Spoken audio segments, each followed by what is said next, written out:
పరిపాలన విధానం మీకు ఎట్లా అనిపిస్తుంది? తెలంగాణలో రేవంత్ రెడ్డి పాలన చాలా దారుణం. ఎందుకంటే ఆయన చెప్పిన 9 పథకాలు చెప్పిన ఏది అమలు కాలేదు. ఉమ్, మరి బ్యాంకు రైతులకు మాఫీ చేసారు. మరి ఇంకా ఇప్పుడు పేదలకైతే ఇప్పుడు ఈ పింఛన్ ఇస్తామని చెప్పేసి పింఛన్ పెంచలేదు ఇప్పటి వరకు. మరి 7-8 నెలలు అవుతుంది ఉమ్, ఆయన పాలన వచ్చి. మరి ఈ పాలనలో మన కేసీఆర్ వస్తే బాగుండేది.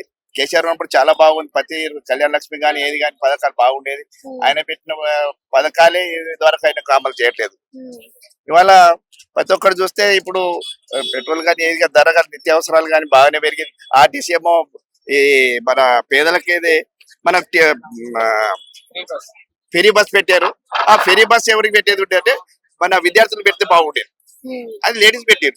లేడీస్ పెట్టే వరకు ఎవరు ఏమవుతుంది? ఇప్పుడు లేడీస్ వెళ్ళిపోతున్నారు. జెంట్స్ కి ఏమో టికెట్ అంటే వరకు చాలా దారుణం. ఇది అసలు పాలన కాదు.